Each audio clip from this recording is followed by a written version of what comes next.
Time now to turn to the forecast with this live look over Southfield, and you can see there's a lot going on in the atmosphere. It was a matter of a degree here or there that made all the difference. And that's going to be the key still as we go along here, because we could drop a little bit and that means bigger problems on the roads and power lines. The wind's just starting to pick up. So give you a little summary here of how things are going to go. This is really just now getting started. The freezing rain and the sleet will get heavier as we go throughout the evening. That's already started just southwest of Detroit. It's coming from that direction. Temperatures don't change too much, and so salting really helps on the interstates, the main roads. As long as it doesn't rain too hard to wash it off, we'll be in pretty good shape there. Winds increase and will increase the opportunity for power outages. The salt is effective on the roads, obviously. Can't salt the power lines and the trees. So here are temperatures on top of the radar. We are mostly in the sleet and freezing rain category here. Toledo's 34, Monroe is at 32 to 32 in Detroit as well. A little colder as you start moving northward. Lapeer and Pontiac both at 30. The heaviest moisture is going to come from the southwest in areas like Hillsdale, out toward Jackson. Might even get a little thunder.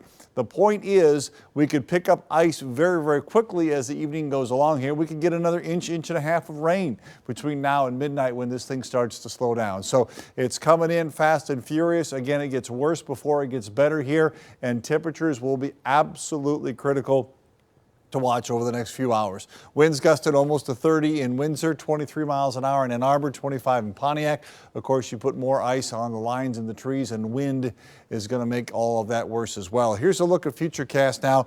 You see that the heavy rain is trying to come in from the southwest. This is 7:30. Let that run until about 10 o'clock and things start to wind down. At that point, probably done about midnight or so. But that really heavy rain, again, could build the ice very quickly and could cause problems not only with driving, but the wind adding ice to the lines and the trees could be an issue as well. We're probably going to dry out overnight here. The main ice swath goes right through the metro area, probably a little heavier around M59 and west of US 23. So the ice storm warning hasn't changed position. Livingston, Washtenaw, Oakland, Macomb, and St. Clair counties until 4 o'clock in the morning. But I think west of US 23, you might get over a half an inch of icing out in that area. Again, temperatures are going to be critical. When you start talking about that amount of ice, it's a bummer with the power outages. Travel becomes really tough, and the tree damage will be an issue as well. So the road conditions will get worse this evening. Temperatures between 29 and 33, overnight 28 to 32, and that same range in the morning as well. Expect them to get more icy overnight. And again, it takes till about midnight to start to shut this thing down, but it doesn't mean everything clears up, obviously, after that. Salt is effective when temperatures are around freezing. Overnight tonight, we drop down to 30 here.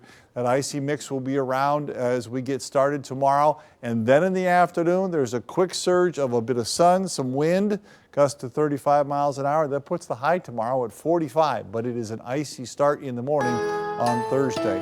Low teens, or I should say lows in the teens Friday and Saturday. Make it tough if you lose power tonight, that's for sure.